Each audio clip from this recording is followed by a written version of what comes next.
Hello, and welcome to the Wishing You Well podcast. I'm your host, Maria, of Qigong with Maria. Thank you for tuning in. This is a great way for us to stay connected and to discuss health, wellness, and lifestyle inspiration.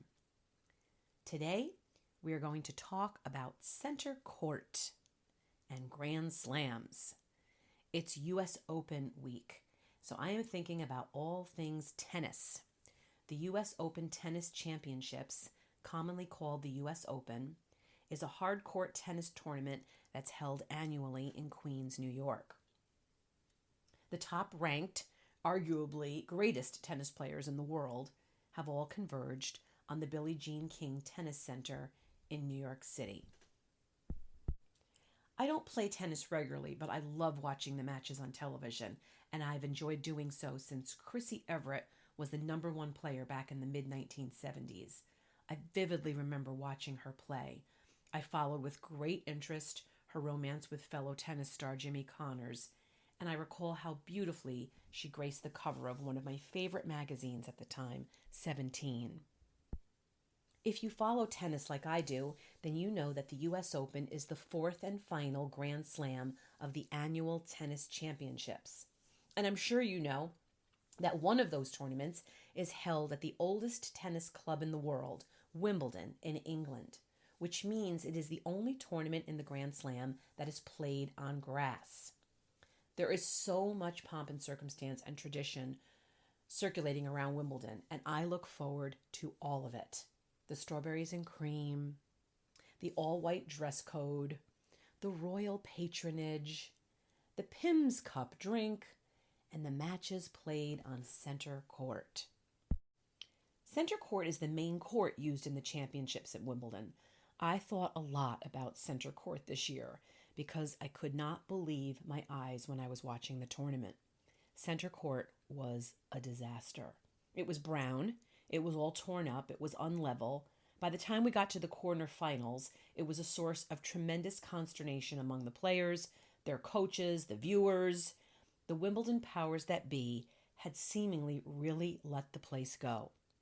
It seemed really unfair that as the tournament got more challenging and there was more on the line with each match, the conditions were getting worse and worse.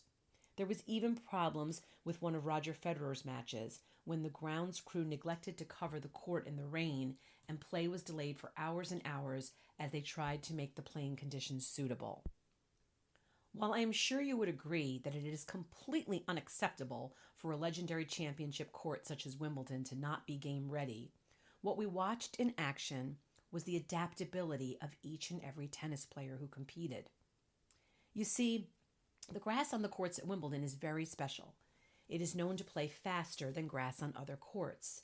It's cut shorter, which allows the ball to bounce higher and move faster. It's a specific variety of grass called rye, which is known for its ability to recover quickly and maintain a consistent playing surface. And the courts are rolled, which helps to compress the surface, making the ball bounce faster. These factors combine to create a faster playing surface overall at Wimbledon than at other grass courts. The question is, why can't they keep Wimbledon grass better? Well, I guess that's all part of grass court play and Wimbledon play. It's natural that the grass is going to wear as the 2 weeks of the tournament progress. The ball will therefore start behaving differently as the grass wears, and the players should be able to, or hopefully be able to, adapt to the changing conditions. That's one of the challenges of grass court and what they say makes it so special. Watch TV footage going back decades, and the finals are always played on courts with a worn baseline, and they say it just wouldn't be a Wimbledon final without it. The players, therefore, have to be extremely adaptable because the changing grass surface affects so many things, including the bounce of the ball and the grip on the shoes that they're wearing. They need to adjust to what is likely going to be a more slippery surface, and it probably means that they have to change their mat strategies as the tournament progresses. It is quite something to watch. Does it make you think about how adaptable you are in your everyday life? We sure had to become our best and most adaptable selves during the pandemic. Wearing the masks, wiping down our groceries, inviting people into our homes and lives via Zoom. What does adaptability look like in a post-pandemic world? Many of our favorite businesses have closed. The places you frequent are likely short-staffed, which impacts service and wait times. We have to adapt to continuing supply chain issues and shortages on the items that we need. We were forced to become flexible and adaptable. I have a dear friend who just turned 95 years old. We have been friends for 35 years. She has such a go with the flow attitude, which I am convinced has greatly contributed to her longevity. Her approach to life is to adapt to any given situation. She's always relaxed and flexible and willing to try anything and go anywhere. She claims it's because of her daily morning exercise routine and her afternoon cocktail, two things that she has done every day for many, many years. She recently decided to sell the large home she had lived in for 30 years and move into an independent living retirement community. My friend had a lot of apprehension about the move and how adaptable she was going to be able to be. She kept saying to me, I don't need all of those programmed activities. I'm not sure I want to eat dinner with a lot of people. Where will I practice my exercises? This was the most inflexible of reactions that I had ever witnessed from her. Well, lo and behold, the move has worked out so incredibly well. My friend still finds time and place to do her morning exercises. She actually does them in her kitchen. And she still has that afternoon cocktail, only now it's at the happy hour with her many new friends.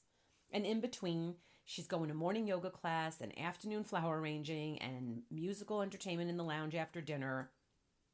Each and every day is filled with beautiful moments, delicious food that someone else has prepared for her, and lots of fun social interaction and intellectual stimulation. Every day is a grand slam. Just like those tennis players on center court who have to quickly learn to adapt to the changing conditions, my friend decided to adapt and is the better and happier for it. Have you had to deal with any changes in your own life? Did you do so willingly or did you resist? One of the many reasons I love the beautiful practice of Qigong is that the movements are designed to train us to go with the flow, to move without resistance, to accept a mindset of flexibility and adaptability rather than resistance and tension. You can go to my YouTube channel, Qigong with Maria, to practice one of my routines. This will train you to go with the flow. Or you can drop into one of my daily live classes on Zoom. Yes, Zoom, the very thing that we all had to accept into our lives 3 years ago. I invite you to give it a try and to see how much more adaptable and flexible you will become. I want us all to live a life of grand slams, just like my friend is doing in her new community. To live each day with a feeling that we get to lift the trophy over our heads. I would love to hear in the comments section about how flexibility and adaptability are helping you to live your best life. Thank you for joining me today. I am so very grateful that you shared part of your day with me, and as always, I am wishing you well.